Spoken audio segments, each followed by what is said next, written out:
Happy Tuesday, my non-existent viewers. Now, before I jump into the theater to see Captain America: Brave New World on this lovely Discount Tuesday, I just wanted to give my very quick, just like a mini review. This is going to be one of those like double review kind of videos of Flow, the latest animated film that's from Latvia, the neighboring country, my mom's country, Lithuania. And this film is, it won the Golden Globe for Best Animated Feature, and it's up for 2 Oscars, Best Animated Feature and Best International Film for Latvia.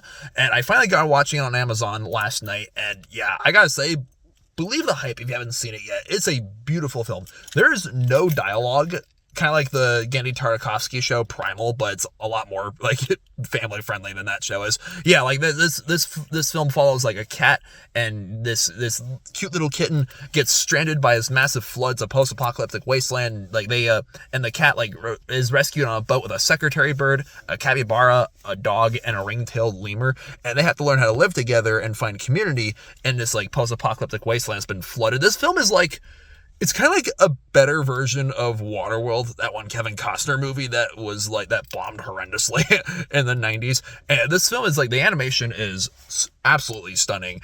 And the visual storytelling, there's not a single line of dialogue throughout the entire film, which I feel like might not sit so well with some viewers. Like if you're not a fan of visual storytelling, this might not be the film for you, but I love me some good visual storytelling. And yeah, like, there are these giant sea creatures that remind me of the Tulkun from Avatar: Way of Water. And there's just like, in the score, if you have a film that reliant on visual storytelling, there better be like a nice soundtrack go with it. And this film's soundtrack was so mysterious and mesmerizing.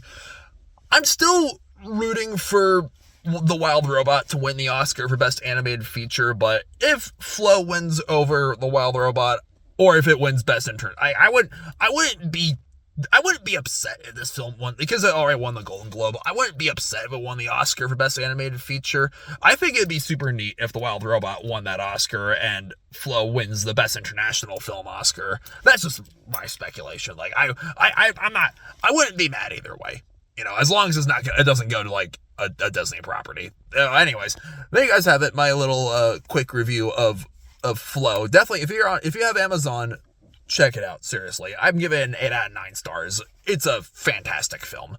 All right, well, without further ado, is Captain America: Brave New World. I've heard I haven't read any of the critical receptions or watched any movie reviews on YouTube or Rotten Tomatoes or IMDb or that stuff. I've heard very mixed things about it. Daily Rax told me, he was mentioning about it, saying that he thought it was a good film and that he liked Harrison Ford as, the Red Hulk. So, yeah, well, we'll see if I like it as much as some people do or dislike as much as the critics do. Only one way to find out. Let's do this. Wow, I honestly wish I had watched the Falcon and Winter Soldier show before going to see this film. It's something I've had Disney Plus for almost a year at this point, and I still haven't watched like any of the Marvel shows. It's just, busy guy, you know what I'm saying? Like, I don't have time for so many TV shows, but all in all, there was, because I feel like if I did, I wouldn't be so confused throughout the film. Like, for those of you who have watched the Falcon Winter Soldier TV series on Disney Plus, let me know in the comments down below. Like, were you confused while watching Brave New World? Because there are some plot points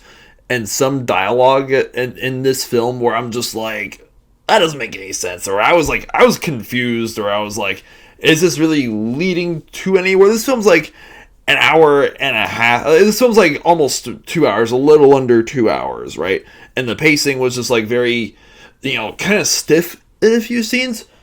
But that does not mean I was bored with Captain America: Brave New World. I think I had a pretty decent time watching, especially for the action scenes and Anthony Mackie reprising his role as Falcon once again, and seeing him go on this mission, like Harrison Ford as, the President Ross in this film. Like, Harrison Ford, the man, the myth, the legend, is 82 years old, and he was the best part about the film. Like, I think he was a very, not a spoiler by any means, he's the Red Hulk you guys saw in the trailer and all over the advertising.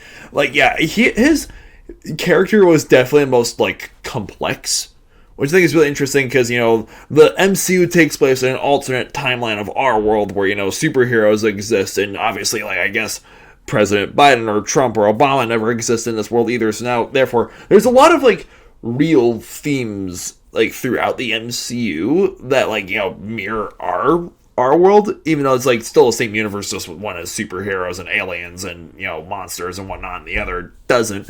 But like, I feel like there's some profound themes that the film is going for, but I feel like it kind of just like there's more this film could have done, but either chose not to or they couldn't, because I've heard of all the reshoots that happened throughout this film. And one thing I kind of wish they did a little differently was like expand on, like, again, I haven't seen the Falcon Winter Soldier TV show, but I've heard that show greatly expands on like Falcon and Winter Soldier's like relationship, and yet in this film we get a totally new character, a new Falcon. Like I guess he's supposed to be his name is Joaquin Torres.